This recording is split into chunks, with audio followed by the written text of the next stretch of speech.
यह वक्त बहुत ही नाजुक है। हम पर हमले दर हमले हो रहे हैं। दुश्मन का दर्द यही तो है, हम हर हमले पर संभले हैं। यह देश जितना भी अपने नीति, कौशल और सामूहिक प्रयास से आगे बढ़ने की कोशिश करता है, उतनी ही ताकत से एक सामूहिक प्रयास इस देश को पीछे खींचने का भी होता है। हमेशा कोशिश करता है कि पीछे खींचने का प्रयास, अराजकता फैलाकर आतंकवाद को पाल पोस कर फंडिंग कर लिया जा रहा है, फंडिंग करके किया जा रहा है।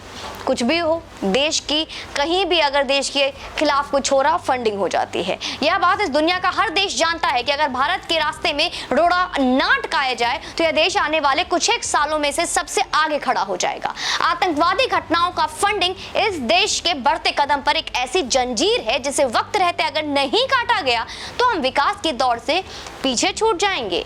इस्लामिक आतंकवाद भारत में जड़ें जमाने के लिए नित नए हथकंडों का उपयोग कर रहा है। पाकिस्तानी खुफिया एजेंसी आईएसआई के करतब को तो पुराने हो चले हैं और हमेशा हम देखते आए हैं। अब इस्लामिक स्टेट यानी आईएस ने पांव पसारने शुरू कर दिए हैं। भारत में एक बड़ी राजनीतिक शख्सियत पर आत्मघाती हमले की मंशा में जुटे आईएस के एक आतंकवादी को रूस में गिरफ्तार किया गया है।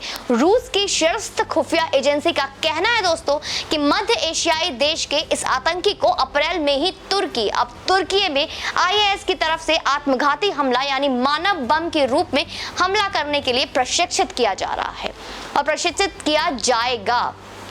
इस आतंकी का रूसी एजेंसी ने तस्वीर और उसका बयान भी जारी किया है। बयान में उसने भारत के सत्तारूढ़ पार्टी में एक बड़े नेता के विरुद्ध आत्मघाती हमले की योजना का पर्दाफाश भी किया है। दोस्तों, यह भारतीय सुरक्षा तंत्र को और अधिक चौकसी बरतने को आगाह कर देने वाला वाकया है।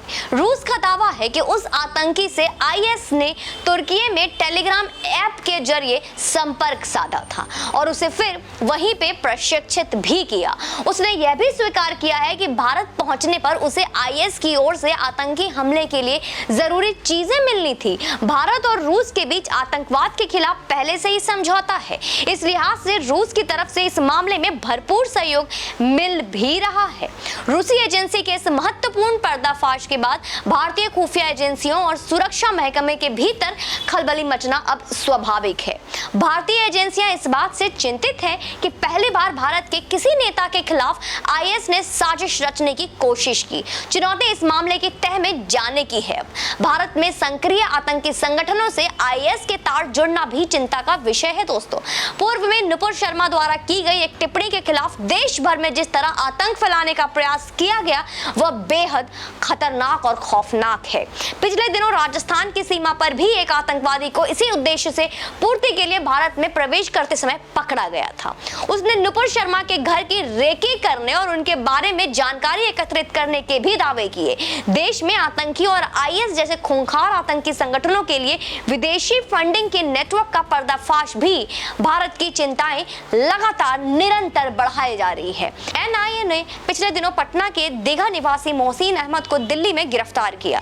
भारत में कई लोगों के इस आतंकी के साठगांठ की जानकारी मिलने के बाद एनआईए ने जांच आरंभ कर दी है। मोहसिन भारत में रहने वाले आईएस के समर्थकों को से धन इकट्ठा करता रहता। इस धन से वह क्रिप्टो करेंसी में बदलकर सीरिया स्थित आईएस की आकांक्षाओं को भेजा करता था। इसके साथ ही क्रिप्टो एक्सचेंज में आईएस के उस अकाउंट का भी पता लगाया गया जिसमें मोहसिन धन भेजता था।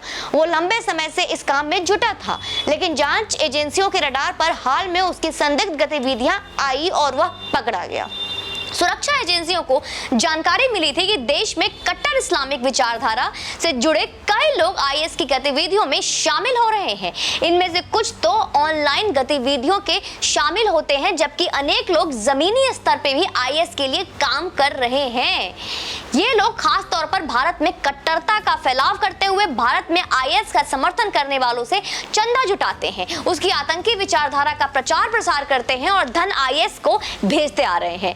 एनआईए की टीम ने मोहसिन के बिहार के अन्य जिलों के करीबियों के बारे में भी भरपूर जानकारी इकट्ठा की है। दोस्तों, मोहसिन के तार उत्तर प्रदेश और कर्नाटक से भी जुड़े होने के संकेत मिले हैं। इसकी पड़ताल में और भी छापेमारी की तैयारी की जा रही है।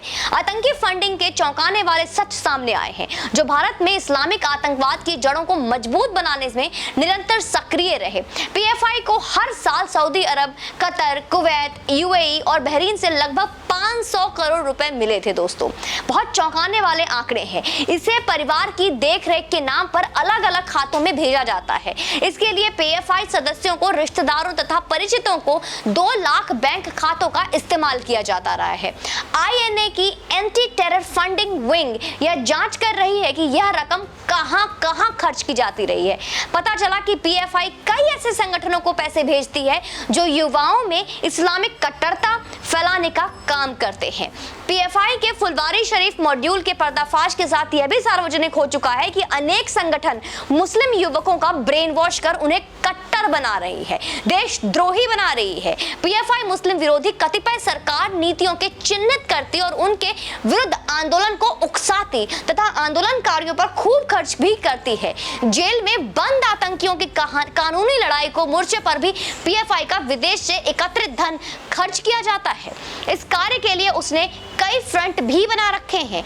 ईडी से इसी साल जून में मनी लॉन्ड्रिंग का मामला दर्ज करते हुए पीएफआई और उसके एक सहयोगी संगठन के 33 बैंक खाते सील किए हैं। अब सवाल यह भी उठ रहा है कि राज्य सरकार की नाक के नीचे ऐसे देशद्रोही षड्यंत्र किया जा रहा है और शासन प्रशासन इससे अनजान कैसे रहा।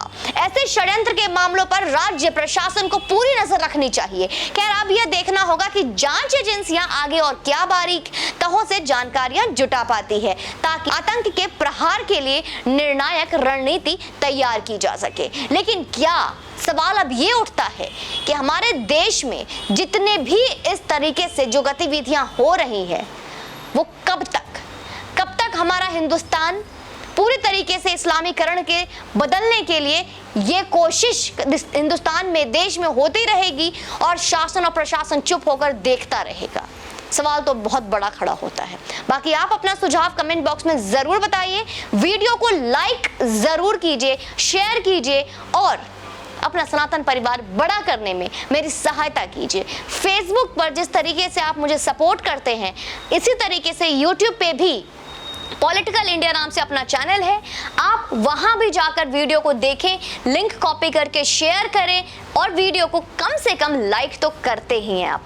तो इतना करना तो आपके लिए कोई बड़ी मुश्किल की बात नहीं होगी। बाकी चैनल पर यूं ही बने रहें। जय हिंद, वंदे मातरम।